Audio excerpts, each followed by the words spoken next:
ఆకాశవాణి వరంగల్ కేంద్రం కిసాన్ వాణి రైతు సోదరుల కార్యక్రమం. ఈ కార్యక్రమాన్ని మీకు సమర్పిస్తున్న వారు కేంద్ర వ్యవసాయ మరియు రైతు సంక్షేమ మంత్రిత్వ శాఖ, భారత ప్రభుత్వం.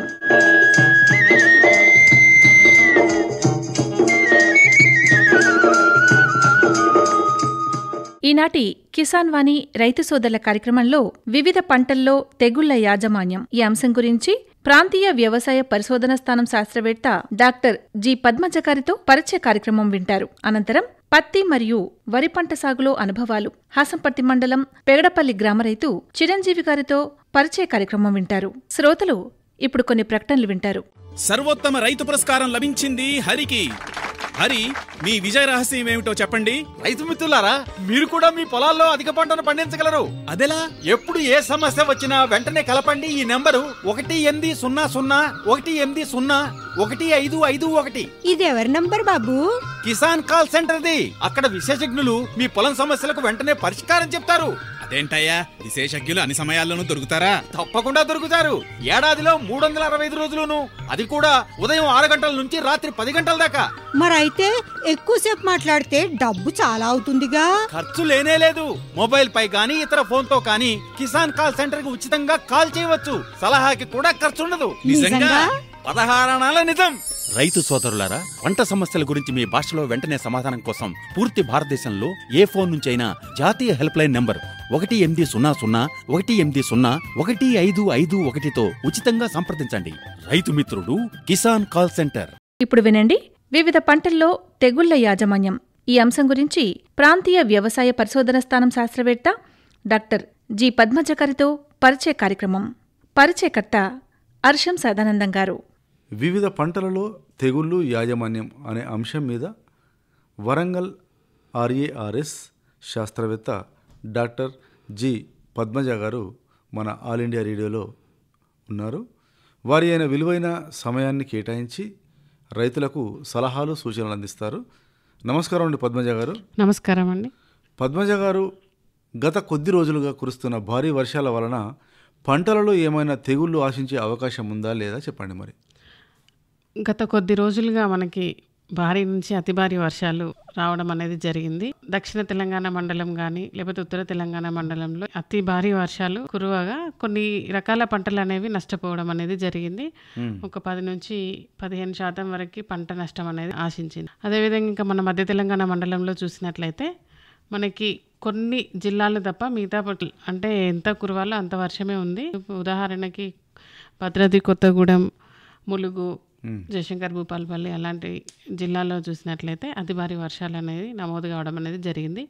సో ఈ జిల్లాల వారీగా వేసుకున్న పంటల్లో ఈ కురిసిన వర్షాలకి గాను అంటే ఎక్కడైతే మురుగునీరు పోనటువంటి సమస్య ఉన్నటువంటి భూములలో ఈ తెగుళ్ళు అనేవి ఆశించి కొంతవరకు మనకు ఒక 22-5% వరకు నష్టం అనేది జరిగిందండి. ఈ తెగుళ్ళు చూసినట్లయితే ఈ భారీ వర్షాల వలన ఎక్కువగా నానుడు తెగులు, అదేవిధంగా ఫైట్ ఆఫ్ తెర ఎండు తెగులు, బ్యాక్టీరియా ఎండు తెగుళ్ళు, కాండం కుళ్ళు తెగుళ్ళు, వేరుకుళ్ళు తెగుళ్ళు లాంటి తెగుళ్ళు ఆశించి కొంతవరకు నష్టం కలిగించిందనేసి చెప్పొచ్చు.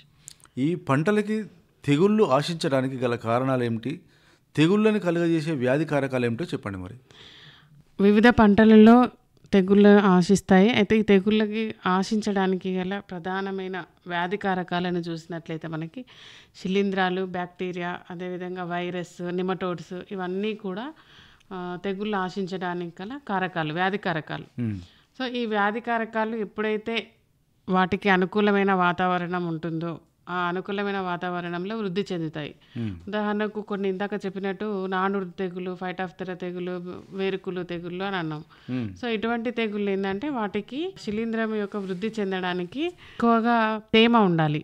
అదేవిధంగా గాలిలో తేమ ఎక్కువగా ఉన్నప్పుడు ఈ శిలీంధ్రాలు అనేవి వృద్ధి చెంది క్రమేణా వాటి శిలీంధ్ర బీజాలని, సిద్ధ బీజాలని వేరు లోపలికి చొప్పించడం కానీ, అంటే ఇప్పుడు అనుకూలమైన వాతావరణం ఉండాలి.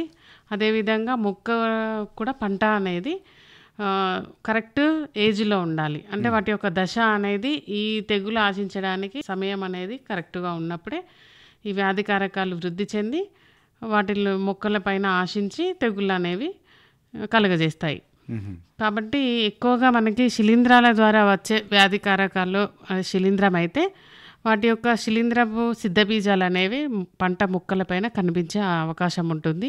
అవి బూజులాగా, తెల్లటి బూజులాగా లేదంటే చిన్న చిన్న ఆవగింజ పరిమాణంలో ఉన్నటువంటి సిద్ధబీజాలంట వాటి ద్వారా ఆ రూపంలో మనకి బయటకి కనిపించేలాగా ఉంటాయి.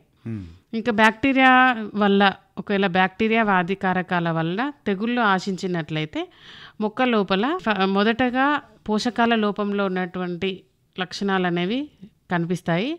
తర్వాత క్రమేణా ఆ బ్యాక్టీరియా అనేది వృద్ధి చెందుతున్నప్పుడు మొక్క లోపల ఏంటంటే కుళ్ళిపోయినటువంటి వాసన రావడము, మొక్క భాగాలు, కాండ భాగాలు కానీ, వేరు వ్యవస్థ కానీ, లేదంటే మొదళ్ళు కానీ కుళ్ళినటువంటి స్మెల్ రావడము, అదేవిధంగా దానిలో ఉన్నటువంటి జిగురు పదార్థం అనేది స్రవించబడము, ఇలాంటివన్నీ బ్యాక్టీరియా వ్యాధికారకం వల్ల వచ్చే తెగుళ్ళ యొక్క లక్షణాలు. ఇక వైరస్ కూడా వ్యాధికారకం. సో వైరస్ తెగుళ్ళు ఏంటంటే వాటి అంతటా అవే మొక్క లోపలికి పోవు. ఏదైనా కీటకాల ద్వారా మాత్రమే వైరస్ ఈ వ్యాధికారకాలు మొక్క లోపలికి ప్రవేశించడం అనేది జరుగుతుంది. అంటే వ్యాధికారకము వైరస్ అయితే ఆ తెగుళ్ళు వైరస్ వలన వచ్చింది అని నిర్ధారించుకోవడానికి ఆ చుట్టుపక్కల ఆ వైరస్ తెగుళ్ళు వచ్చిన దగ్గర ఖచ్చితంగా కీటకం అనేది ఉంటుంది. ముఖ్యంగా రసం పీల్చే పురుగుల వలన ఈ వైరస్ తెగుళ్ళు ఎక్కువగా వస్తాయి. ఈ రసం పీల్చే పురుగులు చూసినట్లయితే పేనుబంక, తామర పురుగులు, నల్లి, దోమ ఇవన్నీ కూడా రసం పీల్చే పురుగులు. ఈ రసం పీల్చే పురుగుల వల్ల ఈ వైరస్ వ్యాధులు ఎక్కువగా ఆశించడానికి అవకాశం ఉంటుంది. సో ఇవి రకరకాల వ్యాధికారకాలు, శిలీంధ్రాలు, బ్యాక్టీరియా, వైరస్ మరియు వాటికి అనుకూలమైన వాతావరణ పరిస్థితులు. అంటే శిలీంధ్రానికి, బ్యాక్టీరియాకి ఏంటంటే మట్టిలో తేమ అంటే మృత్తిక యొక్క తేమ ఎక్కువగా ఉండడము, అదేవిధంగా గాలిలో తేమ ఎక్కువగా ఉన్నప్పుడు, చిరుజల్లులు పడినప్పుడు వాటికి అనుకూలమైన సమయం. సో అదే సమయంలో మొక్కలకి ఆశించి అనుకూలమైన వాతావరణం ఉన్నప్పుడు ఆశించి తెగుళ్ళని కలగజేస్తాయి. ఇంకా వైరస్ తెగుళ్ళని చూసినట్లయితే రసం పీల్చే పురుగులకి అనుకూలమైన సమయం ఎప్పుడు ఉంటే అప్పుడు ఈ వైరస్ తెగుళ్ళు ఎక్కువ వస్తాయి. ఉదాహరణకి ఏంటంటే బెట్ట వాతావరణ పరిస్థితులు, ఈ మనకి నానుడి తెగులు, వేరుకుళ్ళు తెగులు ఏంటంటే ఎక్కువగా వర్షాలు పడ్డప్పుడు వస్తాయి. అదేవిధంగా వైరస్ తెగులను చూసినట్లయితే బెట్ట వాతావరణం, దానికి ఆపోజిట్ పొడి వాతావరణం ఉండాలి. కంప్లీట్ బెట్ట వాతావరణంలో ఉన్నప్పుడు రసం పీల్చే పురుగుల యొక్క ఉధృతి ఎక్కువగా ఉంటుంది. వాటి ఉధృతి ఎక్కువగా ఉన్నప్పుడు ఈ వైరస్ తెగుళ్ళు ఎక్కువగా ఆశించే అవకాశం ఉంటుంది. సో ఎప్పుడు కూడా ఒక తెగులు ఆశించింది అని అన్నప్పుడు దానికి అనువైన వాతావరణం ఉన్నదా లేదా, అదేవిధంగా ఏ వ్యాధికారకము చూసుకొని అటువంటి తెగుళ్ళని మనము నిర్ధారించుకోవాలి. ఆ తెగుళ్ళని అంటే లక్షణాలను గమనించి వాటికి తగినటువంటి యాజమాన్య పద్ధతులను చేపట్టాలి. మన మధ్య తెలంగాణ మండలంలో పండించే పంటలలో ప్రధానంగా ఆశించే తెగుళ్ళు ఏమిటో చెప్పండి మరి. అయితే ఇప్పుడు మన మధ్య తెలంగాణ మండలంలో ఎక్కువగా చూసినట్లయితే ఫస్ట్ మనకి వరి ప్రధానమైన పంట. వరి తర్వాత మన మధ్య తెలంగాణ మండలంలో ఎక్కువగా మన ఉమ్మడి వరంగల్ జిల్లాలో కానీ, కొత్తగూడెము, ఏటునాగరం అటు సైడ్ ఎక్కువగా ఏంటంటే వాణిజ్య పంటలను ఎక్కువగా పండించడం అనేది జరుగుతుంది. మొదటగా ఏంటి వరి, తర్వాత పత్తి తర్వాత మళ్ళీ వేసే వాణిజ్య పంట ఏంటంటే మిరప. ఎక్కువగా మన దగ్గర మిరప పంటలను ఎక్కువగా వేస్తారు. సో ఇవి మనం మధ్య తెలంగాణ మండలంలో పండించే పంటలు. తర్వాత కొన్ని ప్రాంతాలలో పత్తి వేసిన తర్వాత మొక్కజొన్న పంటలని వేసుకుంటారు. మరియు అంతర పంటగా కూడా మొక్కజొన్న పంటలని వేయడం అనేది మన దగ్గర ఉన్న ఆనవాయితీ. ఇక మధ్యలో అపరాల పంటలని కూడా వేసుకుంటారు. అపరాల పంటలలో చూసినట్లయితే తక్కువ కాల పరిమితి కలిగిన అపరాల పంటలు, ఉదాహరణకి పెసర, మినుము, బెబ్బర అలాంటి పంటలని పత్తిలో అంతర పంటగా కానీ, లేదంటే మొక్కజొన్నలో అంతర పంటగా, మిర్చిలో అంతర పంటగా అట్లా వేసుకోవడం అనేది మన మధ్య తెలంగాణ మండలంలో వేసుకున్న పంటలు. సో ఈ పంటలలో ఇప్పుడున్న వర్షాలకి, అంటే ఇప్పుడు కురిసిన భారీ వర్షాల వలన ఇప్పుడు వరి ఏంటంటే ఆలస్యంగానే వాళ్ళు నాటు వేసుకోవడం అనేది జరిగింది. ఆలస్యంగా నాటు వేసుకున్న వరి పొలాలు అయితే ఏవైతే ఉన్నాయో అవి ఇప్పుడిప్పుడే దుబ్బు కట్టే దశలో ఉన్నాయి. మొదటగా వేసుకున్న ఏంటంటే బాగా దుబ్బు వేసి 45 నుంచి 50 రోజుల పంట కాలంలో ఉన్నవి. సో ఈ దశలో ఇప్పుడున్న భారీ వర్షాల వలన నీరు ఎక్కువగా నిలిచి ఉండడము, మురుగునీరు పోకుండా అలాగే ఉండిపోవడము, అదేవిధంగా బాగా వర్షాలు, తీవ్రమైన గాలుల వల్ల బ్యాక్టీరియా ఆకు ఎండు తెగులు వచ్చే అవకాశం ఎక్కువగా ఉంటుంది. అదేవిధంగా ఎక్కువగా నత్రజని ఎరువులను వేయడం వలన కాండం కుళ్ళు తెగులు లేదా పాంపొడ తెగులు అంటారు, ఈ వరిలో ఎక్కువగా వ్యాపించే అవకాశం ఉంటుంది. ఇక తర్వాత వాణిజ్య పంటలు చూసినట్లయితే పత్తి మరియు మిరప. ఈ పత్తిలో ఎక్కువగా అంటే ఇప్పుడున్న వర్షాలకి ఈ వర్షాల కారణంగా రసం పీల్చే పురుగులు చూసినట్లయితే ఎక్కువగా దీప పురుగులు, తామర పురుగులు, పేనుబంక ఇవన్నీ ఇప్పుడు ఎక్కువగా ఉంటున్నాయి. ఈ తామర పురుగుల వల్ల తలమాడు తెగులు అనేది అక్కడక్కడ గమనించడం అనేది జరిగింది. ఈ గత 15 రోజుల్లో కురిసిన వర్షాలకి మేము వేసిన సర్వేలో చూసినట్లయితే ఈ తలమాడు తెగులు ఇప్పుడే ఆశించి అది ఉధృతి చెందే దశలో ఉంది. ఇది ఎక్కువగా తామర పురుగుల ద్వారా వస్తుంది. అక్కడక్కడ ఎక్కడైతే మురుగునీరు పోలేదో అక్కడ ఏవైతే ముంపుకు గురైన పత్తి పంటలు ఉన్నాయో ఆ పంటలలో వేరుకుళ్ళు తెగులు రావడము, అదేవిధంగా ఆకులు జాలుబడి కింద పండుబారి పోవడం అనేది గమనించాము. అంటే కొంతవరకు పోషకాల లోపం ఉంది. అదేవిధంగా ఆకుమచ్చ తెగుళ్ళు, కాయకుళ్ళు, వేరుకుళ్ళు తెగుళ్ళని కూడా పత్తి పంటల్లో గమనించడం అనేది జరిగింది. అదేవిధంగా ఇంకా మిరప పంటను చూసినట్లయితే మిరప ఏంటంటే ఇప్పుడు అందరూ నారు పోసుకున్నారు. ఇంకా నాట్లు వేసుకోవడానికి వాతావరణం సహకరిస్తలేదు అనేసి చాలామంది రైతులు అనుకుంటున్నారు. అయితే ఈ నారు దశలో ఏమవుతుంది అని అంటే వర్షాలు అధికంగా ఉండడం వల్ల ఎవరైతే ఎత్తుమడి వేసుకోనటువంటి వాళ్ళు ఉన్నారో లేకపోతే ప్రోట్రేలు యూజ్ చేసిన వాళ్ళు నారుమడి ఎత్తుగా వేసుకున్న వాళ్ళకి ఎటువంటి నష్టం లేదు. కాకపోతే ఎవరైతే మామూలుగా నారు పోసారో వాళ్ళకి మాత్రం ఈ పడిన వర్షాల వలన నానుడు తెగులు ఎక్కువగా వచ్చి కొంతవరకు నష్టపోయిందనేసి గమనించవచ్చు. ఈ వాణిజ్య పంటలైన పత్తి, మిరప మరియు పసుపు పంటలలో ఆశించే తెగుళ్ళు, వాటి యాజమాన్యం గురించి వివరించండి. మరి అయితే ఇందాక చెప్పినట్టు మనము పత్తి, మిరపల్లో ఒక 4 రోజులు వర్షం పడుతుంది, బాగా భారీ నుంచి అతి భారీగా వర్షం పడుతుంది, మధ్యలో 2-3 రోజులు కొంచెం వేడి వాతావరణం ఉంటుంది. ఈ క్లైమేట్ చేంజెస్ వల్ల ఎక్కువగా మనకి రసం పీల్చే పురుగులు బెడద ఎక్కువ ఉండడం వల్ల ఈ పత్తిలో ఈ తలమాడు తెగులు అనేది వైరస్ తెగులు. ఈ వైరస్ తెగులు చెప్పాను కదా ఇందాక, తామర పురుగు ద్వారా వ్యాప్తి చెందుతుంది. ఈ తెగులు ఆశించడం వల్ల ఏంటంటే ఆకులన్నీ గోధుమ రంగులోకి మారిపోయి అంటే మొక్క అనేది ఏపుగా పెరగకుండా గిడసబారిపోయి పూత అనేది కూడా రాలిపోతుంది. ఎక్కడైతే మనకి పూత ఆశిస్తుందో ఆ పూతని కూడా ఈ తలమాడు తెగులు ఆశించి రాలిపోతాయి. కాయ వేయడానికి ఇబ్బందికరం ఉంటుంది. అందుకే తలమాడు తెగులు ఆశించకుండా మనము తామర పురుగులని నివారించుకోవాలి. అయితే మేము ఈ మధ్య వేసిన సర్వేలో చూసినట్లయితే ఎక్కడ కూడా పత్తి పంట వేసే రైతు సోదరులు ఎవరైనా కూడా చాలా ఇంటి ప్లేసెస్లో విజిట్ చేయడం జరిగింది. ఎక్కడ చూసినా కూడా ఏ ఒక్కరు కూడా అసలు ఫిరమోన్ ట్రాప్స్ పెట్టడం కానీ లేదు అని అంటే జిగురు అట్టలు, రసం పీల్చే పురుగుల బెడదని మనము గమనించుకోవడానికి ముఖ్యంగా శాస్త్రవేత్తలు చెప్పేది ఏంటంటే ఈ జిగురు అట్టలను అమర్చుకోవాలి. బట్ ఏ రైతు కూడా జిగురు అట్టలు అమర్చడం అనేది ఎక్కడా గమనించలేదు. అంటే జిగురు అట్టలను ఖచ్చితంగా అమర్చుకుంటేనే మనకి ఏ పురుగు అంటే ఈ రసం పీల్చే పురుగులు వస్తున్నాయా లేదా, ఎంతవరకు ఉన్నాయి అనేది మనము గమనించుకోవడానికి ఈ జిగురు అట్టలు అనేవి ఉపయోగపడతాయి. కాబట్టి అవి అమర్చుకోవాలి జిగురు అట్టలను. తామర పురుగులకి నీలిరంగు జిగురు అట్టలు, తెల్లదోమలో ఉంటే పసుపు రంగు జిగురు అట్టలు, అదేవిధంగా పేనుబంక ఉంటే తెలుపు రంగు జిగురు అట్టలు, ఇలా ఒక్కొక్క రసం పీల్చే పురుగుకి ఒక్కొక్క రకమైన జిగురు అట్టలని నిర్ధారించడం జరిగింది. అటువంటి ఆ నిర్దేశించిన జిగురు అట్టలని మనము ఖచ్చితంగా అమర్చుకోవాలి. పత్తిలో ఎక్కువగా రసం పీల్చే పురుగుల వల్ల నష్టపోయే అవకాశం ఉంటుంది తొలి దశలో. ఇప్పుడు అన్నీ కూడా మనకి విత్తిన 30 నుంచి 40 రోజుల దశల్లో ఉన్నాయి అని అంటే ఇప్పుడిప్పుడే పూత దశలో ఉన్నాయి. సో ఈ సమయంలోనే మనం పంటని ఎక్కువగా కాపాడుకోవాలి. కాబట్టి ఖచ్చితంగా జిగురు అట్టలను అమర్చుకొని ఎప్పటికప్పుడు గమనించుకుంటూ వాటి ఉధృతి ఎక్కువగా ఉంటే మనము పురుగు మందుని పిచికారీ చేయాలి.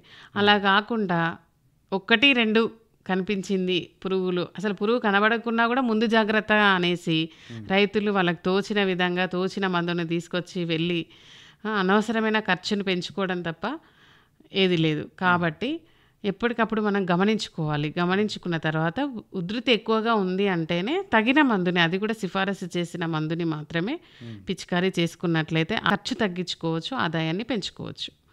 సో ఇవి కొన్ని రకాల యాజమాన్య పద్ధతులు. పింక్ బోల్వామ్ పత్తిలో, ఆ పింక్ బోల్వామ్కి కూడా ఫిరమోన్ ట్రాప్స్ అమర్చుకోవాలి. ఆ ఫిరమోన్ ట్రాప్స్ని కూడా ఎక్కడ ఫార్మర్స్ అమర్చుకోలేదు. దయచేసి మేము చెప్పేది ఏంటంటే ఏదైనా కూడా జరిగిన తర్వాత మన చేతిలో ఏమీ ఉండదు. కాబట్టి జరగక ముందే మనం కృషి చేయాలి. So prevention is better than cure అన్నట్టు. సో ముందు జాగ్రత్తగానే మనము ఇటువంటి ఫిరమోన్ ట్రాప్స్ అమర్చుకోవడము, జిగురు అట్టలను అమర్చుకోవడం ద్వారా వాటి యొక్క ఉధృతిని గమనించడానికి అవకాశం ఉంటుంది. మనం 24 గంటలు పంట పొలాల్లో ఉండాలి అంటే సాధ్యం కాదు. ఇప్పటికే రైతు చేతులు ఎంతో వెసబడి 12 గంటలు పంట పొలాల్లోనే ఉండడం అనేది గమనిస్తున్నాం. అంత వ్యయప్రాసలు అవసరం లేదు. ఇటువంటి గమనించుకోవడానికి ఫిరమోన్ ట్రాప్స్ కానీ జిగురు అట్టలను కానీ అలా అమర్చుకున్నట్లయితే మనం ఖచ్చితంగా వాటిని మనం లేకున్నా కూడా అవి మానిటర్ చేస్తాయి. కాబట్టి మనం వాటిని అమర్చుకున్నట్లయితే కొంతవరకు మీ ఖర్చు అనేది తగ్గించుకోవచ్చు. అదేవిధంగా ఇటువంటి యాజమాన్య పద్ధతులను ఖచ్చితంగా పాటించాలి. ఎక్కడైతే మనకి తెగుళ్ళు ఆశించాయి అని అనుకుంటామో అక్కడ గడ్డి లేకుండా చూసుకోవాలి. ఈ ట్రాప్స్ని ఎప్పటికప్పుడు గమనించుకుంటూ ఈ పురుగు ఉంది అని అంటే ఖచ్చితంగా వైరస్ తెగుళ్ళు వచ్చే అవకాశం ఉంటుంది. కాబట్టి దానికి తగినటువంటి మందుని పిచికారీ చేసుకోవడానికి అవకాశం ఉంటుంది. ఇంకా మిరప పంటల్లో నాటు వేసిన తర్వాత చూసినట్లయితే కాండం కుళ్ళు తెగుళ్ళు కానీ లేకపోతే ట్విగ్ బ్లైట్ అంటాము, పైన తల నుంచి వెనుకకి ఎండిపోతా వస్తూ ఉంటాయి అవి. ఇంకోటి శిలీంధ్రపు ద్వారా ఆశించే తెగుళ్ళు ఎక్కువగా ఆకుమచ్చ తెగుళ్ళు కానీ బూజు తెగుళ్ళు కానీ ఎక్కువగా ఆశించే అవకాశం ఉంటుంది. సో ఇటువంటి తెగుళ్ళు ఆశించినప్పుడు ఏమవుతుందంటే మనకి మ్యాంకోజెబ్ కానీ లేకపోతే ట్రైఫ్లాక్సిస్ట్రాబిన్ ప్లస్ టెబికొనజోల్ కానీ నేటివో రూపంలో దొరుకుతుంది. అలాంటి మందులని పిచికారీ చేసినట్లయితే మనకి ఆకుమచ్చ తెగుళ్ళు కానీ లేకపోతే తల కొనలు ఎండిపోవడం అనేది అటువంటి తెగుళ్ళని నివారించుకోవచ్చు. పద్మజ గారు చాలా బాగుందండి. మీదైన విలువైన సలహాలు సూచనలు, మీ సలహాలు సూచనలు జిల్లా రైతులు పాటిస్తారని కోరుకుంటూ ధన్యవాదాలండి. నమస్కారం. నమస్కారం. Thank you. ఇంతవరకు శ్రోతలు వివిధ పంటల్లో తెగుళ్ల యాజమాన్యం ఈ అంశం గురించి ప్రాంతీయ వ్యవసాయ పరిశోధన స్థానం శాస్త్రవేత్త డాక్టర్ జి పద్మజ గారితో పరిచయ కార్యక్రమం విన్నారు. పరిచయకర్త అర్షం సదానందం గారు. శ్రోతలు ఇప్పుడు కొన్ని ప్రకటనలు వింటారు. ప్రధానమంత్రి కిసాన్ సమ్మాన్ నిధి ఈ పథకం కింద 2 హెక్టార్ల వరకు పొలం కలిగిన రైతుల కుటుంబాలకు ఏడాదికి 6,000 రూపాయలు చెల్లించడం జరుగుతుంది. అది అర్హత గల రైతులకు 2,000 రూపాయల చొప్పున 3 వాయిదాల్లో నేరుగా వారి ఖాతాల్లో జమ చేయబడుతుంది. ఈ సన్న చిన్నకారు రైతుల కుటుంబాలను రాష్ట్ర ప్రభుత్వాలు ఎంపిక చేస్తున్నాయి. ఈ పథకం యొక్క పూర్తి ఖర్చును భారత ప్రభుత్వం భరిస్తోంది. ప్రధానమంత్రి కిసాన్ సమ్మాన్ నిధి రైతుల వ్యవసాయానికి సరికొత్త గౌరవం. వ్యవసాయ మరియు రైతు సంక్షేమ మంత్రిత్వ శాఖ, భారత ప్రభుత్వం ద్వారా జనహితార్థం జారీ. కిసాన్ వాణి రైతు సోదరుల కార్యక్రమంలో ఇప్పుడు వినండి పత్తి మరియు వరి పంట సాగులో అనుభవాలు. హాసంపట్టి మండలం పెగడపల్లి గ్రామ రైతు చిరంజీవి గారితో పరిచయ కార్యక్రమం వింటారు. పరిచయకర్త అర్షం సదానందం గారు. లింగాల చిరంజీవి గారు మనతో మాట్లాడడానికి సిద్ధంగా ఉన్నారు. ప్రస్తుతానికి ఈ ఖరీఫ్ సీజన్లో ఎలాంటి పంటలు వేసుకోవాలి, పంటల దిగుబడి ఏ విధంగా ఉంది, ఎలాంటి పంటలు వేసుకుంటే మనకు ఆర్థికంగా బలపడవచ్చు అనే దాని మీద చిరంజీవి గారు మనతో మాట్లాడడానికి సిద్ధంగా ఉన్నారు. నమస్కారం అండి చిరంజీవి గారు. నమస్కారం అండి.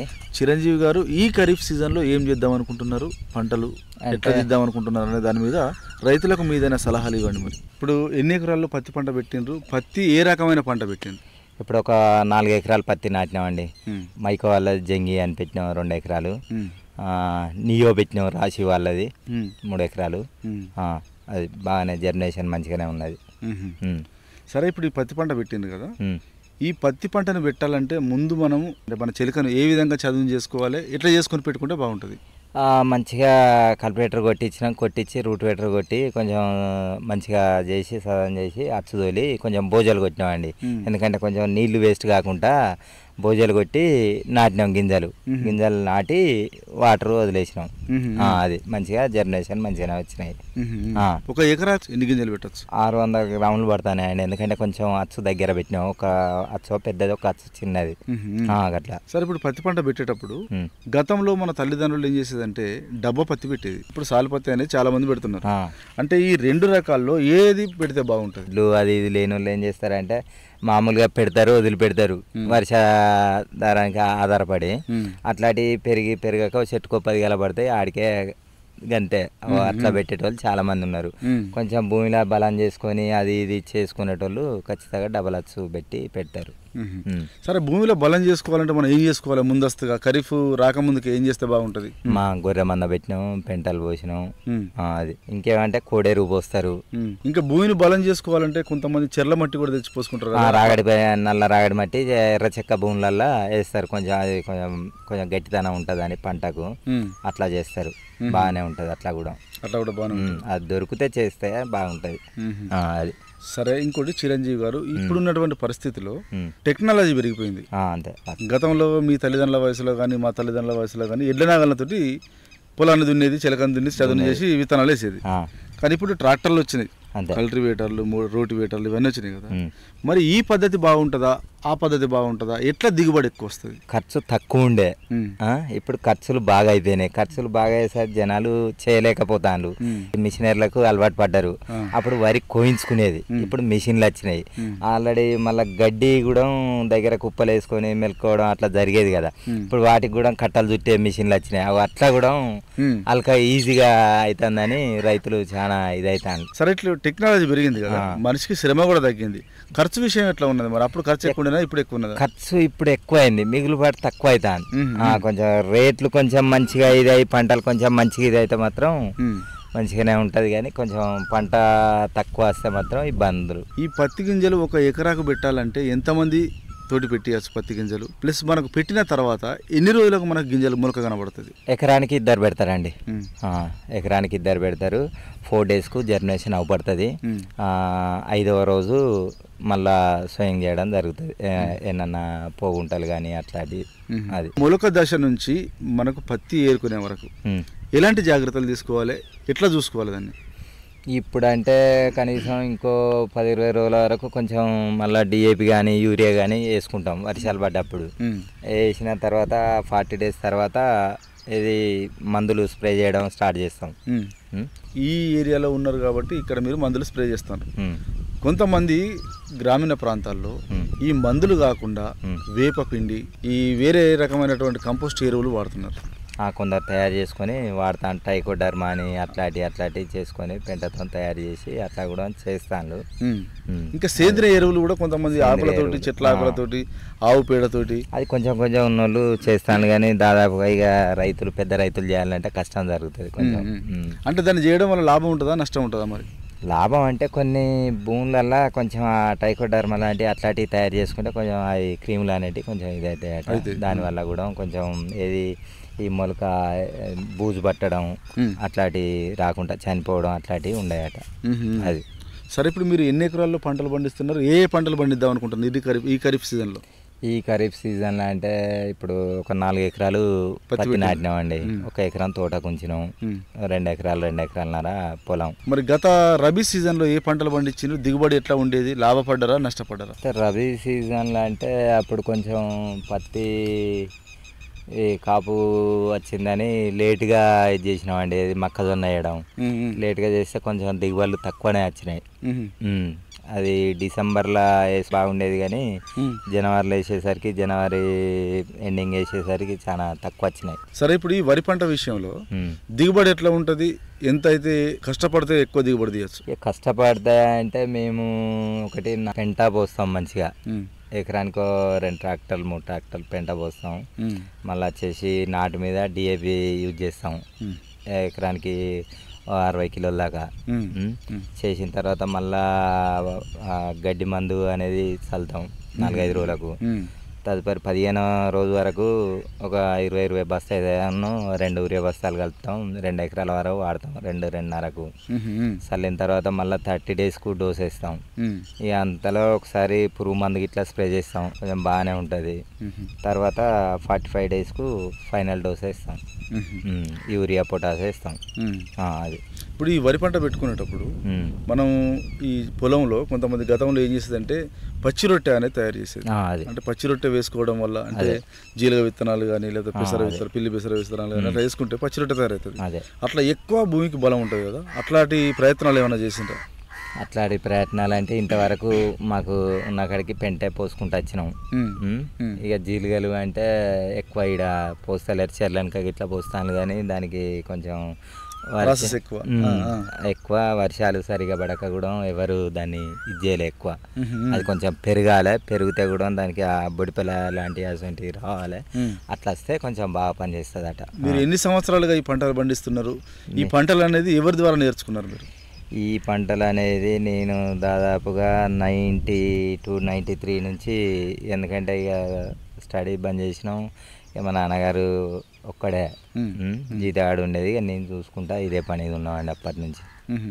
అంటే 30 సంవత్సరాలుగా మీరు వ్యవసాయం చేస్తూనే ఉన్నారు.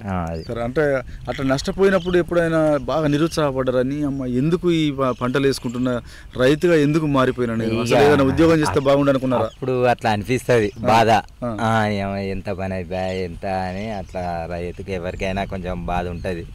అసలే కొంచెం ఆర్థిక పరిస్థితికి ఉన్న వాళ్ళకు ఇబ్బంది అనిపిస్తుంది, కానీ ఇక మనం రకంగా ఉన్నాం కాబట్టి కొంచెం ఇక ఏదో నడిపించుకుంటా వచ్చేది.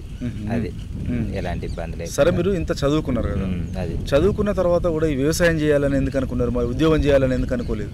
వ్యవసాయం అంటే కొంచెం అప్పుడిప్పుడు వస్తాయంటే ఇక మా వాళ్ళు కూడా కొంచెం డిలే చేసేది. ఇక బావి కాడికి వచ్చి పని అటు ఇటు చూసుకుంటా కొంచెం నాకు స్టడీలో 10th ఒక సబ్జెక్ట్ పోయింది. ఇక అంతటితోనే అట్లనే వదిలేసిన. ఎగ్జామ్ మళ్ళీ రాయలే. అప్పటి నుండి ఇదే వ్యవసాయానికి అలవాటు, ఇదే వ్యవసాయం చేసుకుంటాను. ఇప్పుడు ఈ వ్యవసాయం అనేది మీరు ఎవరి ద్వారా నేర్చుకున్నారు? అంటే అమ్మ నాన్నల ద్వారా, లేదంటే బయట ఎవరైనా నేర్పించారు? మా నాన్నగారితో వెంబడి ఉండి ఇక చూపించేది కదా, ఇట్లా అట్లా అని మంచిగా చూపించుకుంటా పోయేది. చదువుకొని కూడా వ్యవసాయం చేస్తున్నారు. మరి మీలాగా మీ పిల్లల్ని కూడా వ్యవసాయం చేయిస్తున్నారా, లేదంటే చదివిస్తున్నారా? ఎట్లా వాళ్ళ పరిస్థితి ఏంది, ఎట్లా ఉన్నారు వాళ్ళు? ఇక మాకు 2 బాబులు ఉన్నారు, ఒక పాప ఉన్నది. కానీ ఇక వాళ్ళను ఇక ఈ రోజులల్లో కొంచెం ఇబ్బంది అవుతుంది. మనం ఈ స్థితిలో ఉండి కూడా వాళ్ళను ఇలా దింపడం అంటే కష్టం. మంచిగా చదివియాలనే జాగ్రత్త పడతాను. ఫర్టిలైజర్ షాప్కి పోయి విత్తనాలు పట్టుకొని వచ్చిన తర్వాత భూమిలో నాటేటప్పుడు విత్తనాలకు ఏమైనా మందు, పెస్టిసైడ్స్ ఏమైనా కలుపుతారా, డైరెక్ట్ విత్తుతారా? ఒకవేళ ఈ పురుగులను నియంత్రించడానికి ఇంకేమైనా ప్రత్యామ్నాయ మార్గాలు ఏమైనా ఉన్నాయా? ఇక పురుగులను అంటే ఇప్పుడు పత్తి నాటడం అంటే డైరెక్ట్ సోయింగ్ చేయడమే. దాన్ని ఒక మిరప అంటే దానికి M45 అనేది కొంచెం కలుపుతాం, అది అలికేస్తాం, అది అంతే. అలాగే ఇక దానికి కొంచెం గడ్డి మందు స్ప్రే చేస్తాం, కొంచెం గడ్డి పడకుండా, అంతే ఉంటుంది. సరే, ఇంకోటి చిరంజీవి గారు, చివరిగా మంచి పంటలు తీయాలంటే ఈ ఖరీఫ్ సీజన్లో పంటకు ఎలాంటి జాగ్రత్త తీసుకోవాలి, ఎట్లా చూసుకుంటే బాగుంటుంది, ఎట్లా మనం రైతు సక్సెస్ఫుల్ అవుతాడు? ఎట్లా అంటే కొంచెం టైం మీద నీళ్లు కానీ, కొంచెం మందు వేసుకోవడం కానీ, స్ప్రేయింగ్ చేయడం కానీ అట్లాంటివి ఉంటే కొంచెం పెరుగుదల ఇట్లా బాగుంటే కొంచెం రైతుకు ఎలాంటి ఇబ్బందులు ఉండయండి. అది కొంచెం కాపు దశలా కొంచెం వర్షాలు తక్కువ ఉంటే రైతు కొంచెం సంతోషపడతాడు. అది వర్షాలు కూడా చక్కగా లేకుండా చేనులు పెరగకపోతే నీళ్లు లేని వాళ్ళకు కొంచెం ఇబ్బందులు జరుగుతాయి బాగా. అది మీలాంటి పెద్ద రైతులకు అయితే ఇక కొంచెం నీళ్లు ఉన్నాయి కాబట్టి కొంచెం ఇటు అటో కొంచెం అడ్జస్ట్ అవుతాను. అది సరే చిరంజీవి గారు, మీది ఒక విలువైన సమయాన్ని ఆల్ ఇండియా రేడియో కేటాయించి మంచి సలహాలు, సూచనలు అందించారు. మీ యొక్క సలహాలు, సూచనలు జిల్లా రైతులు పాటించి ఈ ఖరీఫ్ సీజన్లో అధిక దిగుబడులు తీస్తారని కోరుకుంటూ ధన్యవాదాలండి. నమస్కారం. నమస్కారం. శ్రోతలు ఇంతవరకు పత్తి మరియు వరి పంట సాగులో అనుభవాలు, హసంపర్తి మండలం పెగడపల్లి గ్రామ రైతు చిరంజీవి గారితో పరిచయ కార్యక్రమం విన్నారు. పరిచయకర్త అర్షం సదానందం గారు. శ్రోతలు ఇప్పుడు కొన్ని ప్రకటనలు వింటారు. किसान भाइयों गांठ बांध लो, गांठ बांध लो, बहुत बहुत है काम की, समृद्धि के पैगाम की। मिट्टी के मिजाज को समझो, मिट्टी के हर राज को समझो, मिट्टी की तुम जांच कराओ, मुफ्त सॉइल हेल्थ कार्ड ले जाओ। कभी मुनासिब बीज लगाओ, सही किस्म की खाद ले आओ, जितनी जरूरी उतनी डालो, सही मात्रा खुद पहचानो, इसको अपना मंत्र बना लो, मिट्टी की सेहत तो जानो। बात बहुत है काम की, कम लागत अधिक वरदान की, किसान भाइयों गांठ बांध लो।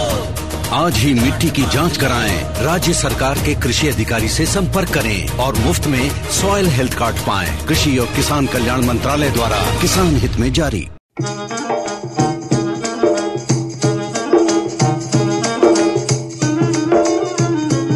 ఇంతటితో ఈనాటి కిసాన్ వాణి రైతు సోదరుల కార్యక్రమం సమాప్తం.